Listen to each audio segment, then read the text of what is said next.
Diabetes म्हणतो किंवा diabetes किंवा त्वचेचे आजार हे अतिशय कॉमन कारण आहेत हेअरफॉलसाठी. त्यानंतर वेट लॉस. वेट लॉस हे एक one of the main reasons आहेत, कारण आयुर्वेदानुसार आपण 7 धातू मानतो आणि रस, रक्त, मांस, अस्थि, मेद, अस्थि, मज्जा, शुक्र. तर अस्थि, मज्जा, शुक्र म्हणजे शेवटून तिसरा धातू हा अस्थि आहे आणि अस्थिचा उपधातू हा केस सांगितलेला आहे. त्यामुळे ज्यावेळी अस्थि क्षय होतो किंवा धातू बल कमी होतं, त्यामुळे अस्थि क्षय होतो आणि त्याच्यामुळे केस गळण्याचं कॉमन कॉज असतं.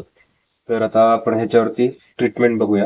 ट्रीटमेंटमध्ये सर्वात महत्वाचं आयुर्वेदात काय सांगितलेलं आहे की ज्या कारणामुळे आपल्याला हेअरफॉल झालेला आहे ते कारण पहिलं थांबवलं पाहिजे. म्हणजे त्याच्यामध्ये काय काय येणार की तुमची लाईफस्टाईल. लाईफस्टाईल ही जर का प्रॉपर ठेवली तर तुमचं केस गळणं कमी होतं. त्याच्यानंतर विटॅमिन्स युक्त आपण जे आहार घेतो किंवा प्रथिनं हे योग्य प्रमाणात पाहिजे. त्याला आपण बॅलन्स डाएट आपण असं म्हणतो. तर तीही आपण योग्य प्रमाणात घेतलीच पाहिजेत. त्यानंतर विटॅमिन डी जर का डिफिशियंट असेल बॉडीमध्ये तर त्या विटॅमिन डी ची आजकाल भरपूर सपोर्टिव्ह असे मेडिसिन्स मिळतात, जे आपण विदाउट प्रिस्क्रिप्शन सुद्धा घेऊ शकतो. ते ओव्हर द काउंटर सुद्धा आजकाल मिळतात आणि ते सेफ आहेत. त्यामुळे विटॅमिन डी तुम्ही वर्षातनं एक कोर्स 3 महिन्याचा हा करायलाच पाहिजे. 12 आठवड्याचा कोर्स असतो आणि तो आपण सेफली करू शकतो. त्याला काही साईड इफेक्ट्स वगैरे काही नसतात. त्याच्यानंतर स्ट्रेस फॅक्टर. स्ट्रेस तुम्ही कसं कमी करू शकाल याकडे लक्ष द्या. त्याच्यामध्ये योग, ध्यानधारणा, व्यायाम हे करणं आणि निरोगी राहणं हे त्याच्यातून आपण साधून केस गळती कमी करू शकतो. त्यानंतर केसांची प्रॉपर निगा राखणं, याच्यासाठी अतिशय सौम्य शॅम्पू वापरणं, कंडिशन वापरणं, जास्त केमिकल युक्त साबण किंवा कंडिशनर न वापरणं, अतिशय गरम पाण्याने आंघोळ करणं हे अवॉइड केलं पाहिजे. आणि त्यानंतर उष्णता, हीट शरीरामध्ये प्रोड्यूस होईल असे काहीही कुठल्याही प्रकारचे व्यसनं हे आपण अवॉइड करणं फार गरजेचं आहे. त्यानंतर आपण आजकाल ब्लोअर वापरतो. लेडीजमध्ये खूप कॉमन आहे की ब्लोअर, हेअर ब्लोअर वापरणं केस वाळवण्यासाठी.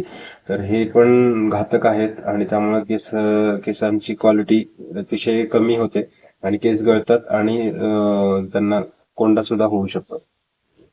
त्यानंतर वारंवार केमिकल ट्रीटमेंट तुम्ही जर का टाळले तर त्याचा केस गळणं कमी होतं. त्यानंतर ॲडिक्वेट स्लीप, झोपणं. झोप ही आपल्या शरीराला अतिशय आवश्यक आहे. कमीत कमी 6 ते 7 तास.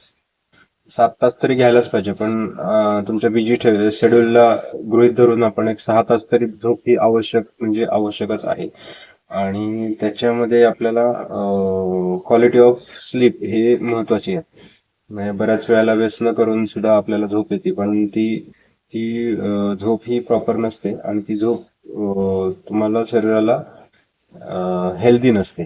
त्यामुळं तुम्ही नैसर्गिक झोप ही अतिशय महत्वाची आहे आणि बऱ्याच वेळेला डॉक्टरांचा सल्ला काही वेळेला घ्यावा लागतो केस गळतीसाठी. याचं कारण म्हणजे केस गळण्यामागं स्किनचे पण आजार किंवा त्वचा रोग जे आहेत, ते स्काल्प हेअर जे आहे तिथं बऱ्याच वेळेला फंगल इन्फेक्शन होणं आणि त्यामुळे कोंडा होणं.